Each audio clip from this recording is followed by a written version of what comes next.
rád, že sa mi mohli splniť moje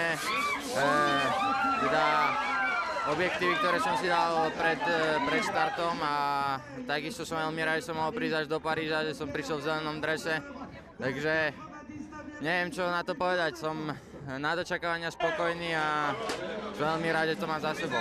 Tiež už v cyklistike začínam byť možno niekto, že cyklisti už tiež majú trochu oko, že kto som a tak, takže určite ďalšie víťazstva, čo budem mať, ak teda budem mať, tak budú ťažšie, pretože jak už videli už aj v únikoch, keď som bol, tak všetci sa na mňa dívali.